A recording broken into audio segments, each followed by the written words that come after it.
You're welcome back. Well, sub-Saharan Africa currencies has had to deal with several negative forces in the first half of this year, from the Ukraine war, Ukraine-Russia war, to higher interest rates emerging from COVID-19, the U.S. ensuring risk-free sentiment. They also piled up their interest rates. Of course, that has to affect sub-Saharan Africa. And then there's also net importers of petroleum products and countries heavily reliant on non-resident investment flows. Can it get better in the second half? I wonder. Ibuku Omoyeni is an economist with Vertifa Research, and he joins us now to share his perspective. How, Ibuku? Good morning. Good morning, and thanks for having me. Good to have you. Would it be safe to say it was a bloody first half of the year? Or we're still in June, or it's ending next week, though? Definitely. Looking at the first half of the year, we've seen everything go bad, from worsening inflation to what we call the Fourth World War between Russia and Ukraine, and that has created a lot of risk around consumer prices, right? Even before now, we already had the problem of supply chain disruption. So the Ukraine-Russia war added its own pound of flesh to the challenges we had on ground. And of course, we are seeing inflation rise to levels we've not seen it before in several economies. We've also seen a lot of central banks pull back their policy support. And what we've seen is that when it comes to inflation, inflation could be demand pull, it could be cost push. And when you are trying to tackle demand pull inflation, you might end up hurting the economy, and that can lead to a recession. For instance, looking at the US, I just want to paint this scenario. The US inflation rate has been rising, but if you look at the core inflation, which excludes energy and food, since March, it has been declining. And that's because when you exclude food and energy, you see that there's depressed consumer wallet, and that shows you that a recession might happen in those advanced economies, while for other economies, there will be a definite slowdown in the economy. When we talk about inflation, some economists have said that one of the feeding factors into inflation at this time is the COVID-19 packages, that various governments brought out to buffer the impact. That we're now seeing the release of such finances, and that's part of what is releasing funds into the system that is causing inflation. How true is that from your perspective? Well, I would disagree slightly. And that's because what we saw in 2020 was that when there were stimulus measures, when there were quantitative easing, right, what we saw was that a lot of consumers piled those funds into assets. That's why you saw that risky assets started increasing from cryptocurrencies to equities. Stock market reached new highs during that pandemic, and that's because most of those funds went into investment. They did not necessarily go into buying more goods. Because once you're at home, you just need to eat what you need to eat, definitely. And you saw a rise in shares of, for example, Peloton, that specializes in working at home, like working out at home and all that. So we saw funds go majorly into the financial market. And that was why we saw asset prices go up. So the inflationary aspect of that pandemic was that supply chain was disrupted. Don't forget that for some months, we had lockdowns. And that disrupted a lot of things. And of course, when it comes to manufacturing, you have to plan your inventory, you have to plan all those things. So those lockdowns disrupted the plans that we had on ground. So inflation majorly is as a result of, first of all, the recovery. But don't you think, you did say that the funds went into investment, yeah, and now we see equities, markets are down, crypto is down. Don't you think investors are now pulling out those funds now, and that is also feeding into the inflationary trend that we see? Okay, so the switch in investor sentiment from risk on to risk off was anticipating that the US was going to increase interest rates and slow down its asset purchases. Now, I just want to explain quantitative easing here just a bit. Now, quantitative easing is different from ways and means advances, what we have in Nigeria. Now, quantitative easing is essentially the central bank, for example, buying treasury bills so as to keep the cost of raising funds low. So if, for example, a blue chip company wants to raise funds, it can do so at a cheaper rate. But if, for instance, the CBN did not decide to buy it, that's just an example of what the US Fed is doing.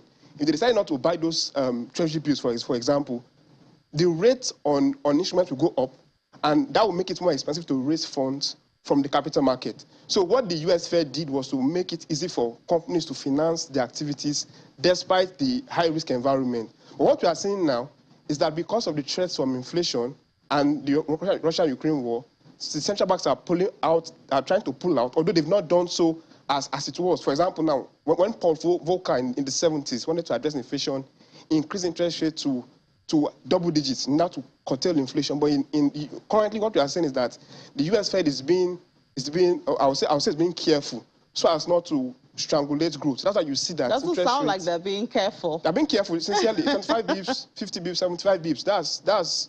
That's small compared to the kind of inflation we are seeing currently. And that's majorly because Nigeria it's not just demand pull, it's majorly cost push. It's majorly cost Nigeria push. was not careful at the last MPC, or would you call that careful too? I'd like to say that looking at it historically, right, the interest rate we are seeing is not, the rate hikes we are seeing is not as aggressive as it was in those days, right?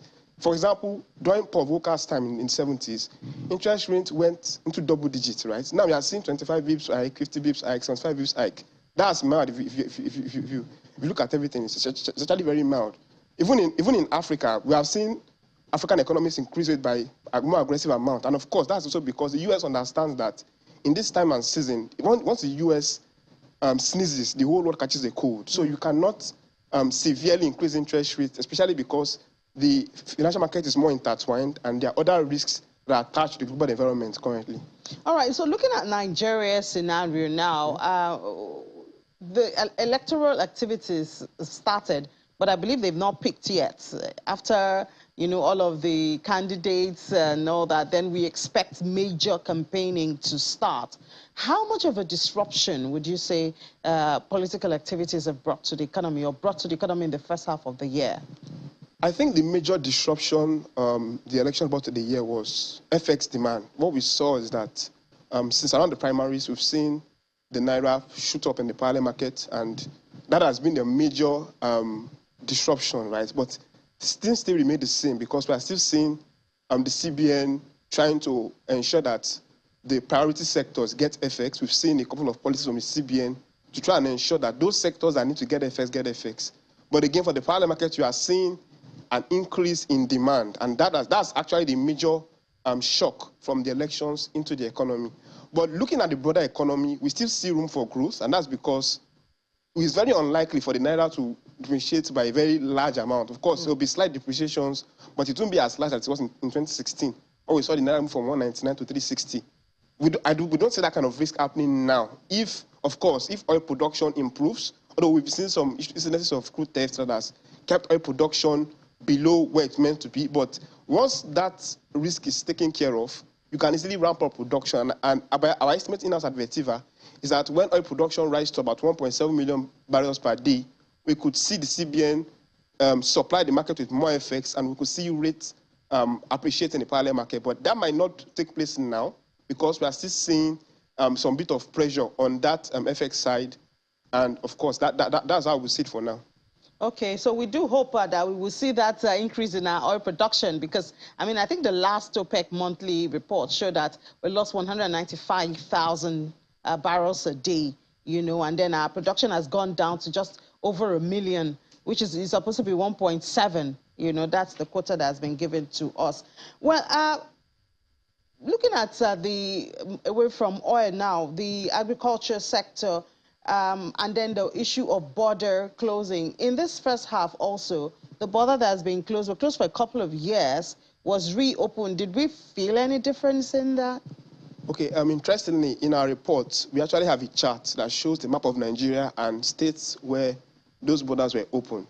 But what we've discovered is that because since the federal government introduced that ban in 2019, a lot of informal traders had to leave the area. And most of our trade is currently being formalized, so there's no informality. You could just easily go to Benin Republic, for example, buy some goods, bring it into Nigeria and sell. So you don't have that increase in supply anymore. That's why you are not seeing the impact on food prices. We saw that when just a report by FX, of course, showed that when the borders were opened, you saw that there was some the price of grains actually reduced a bit, but the pressure came again because of course, the supply chain disruptions. You already have, there's already a broad-based food challenge, even across the world. So, of course, that's why you're still seeing food prices and prices of food increase. But in the near to medium term, if Russia-Ukraine war persists, we could keep seeing the pressures from the energy sector feed into consumer prices. But can we count some gains from that closure of the border? Gains from the closure of the border, it may be difficult to assess from an inflation standpoint because ever since the border was closed, inflation has remained above 11%, and it has stayed because we've had additional pressures. Border closure in August 2019, to COVID in January or February 2020, to we saw rounds of depreciation from March to June to July. In 2021, of course, we saw some moderation, but by the end of 2021, we saw energy pressures pick up again from where border closure and COVID-19 stopped. And now what we are seeing currently is fuel scarcity driving inflation further. We didn't expect it to last this long, but the resurgence of fuel scarcity is a key risk in our views. And that's why we expect inflation to be at around 70.5% in 2022. What we've discovered historically is that in pre-election years, inflation declines. This didn't happen in 2010, but every pre-election year, there's meant to be a soothing impact on inflation. But because of this risk, it's possible that inflation would actually remain above 2021 levels in 2022. Just before we let you go, the NBS has announced plans to rebase the nation's account statistics for CPI, Consumer Price Index, and GDP. And, well, I think one of the first things that comes to my mind is a lot of Nigerians actually ask when we say, oh, there's inflation figure, we talk about GDP. They ask how real this is. And I think this boils down to the basket of commodities that is used to measure both inflation, GDP, and all that. Would this be what the NBS is trying to address? Essentially, rebasing is just majorly changing the base year because with the base year we currently use is 2010, but things have changed since 2010. So you want to include some other commodities that we consume more during this time. So if you break a recent base year, let's say 2019, you can have a clearer understanding of inflation. You can be able to measure it. For example, if you notice, for the past 3 months, people are saying inflation numbers is not real.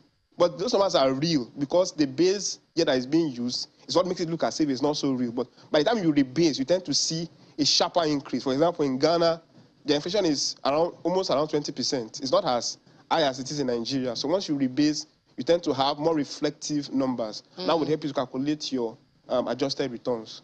All right, so we do hope that they do that rebasing, and then we so by the time, you know, we're in the media, when you're doing a report or you talk about a figure, people are like, oh, please, it doesn't mean anything, or it does not capture the reality. So it would be really nice to have a basket of commodities or base here that actually captures the reality of today, and people will appreciate. And I guess that would be a better way to plan anyway and project. It's true. Thank you so much, Ibukun, for joining us this morning. Ibukun Omoyeni is economist with Vertical Research. Enjoy the rest of your day. Thank you.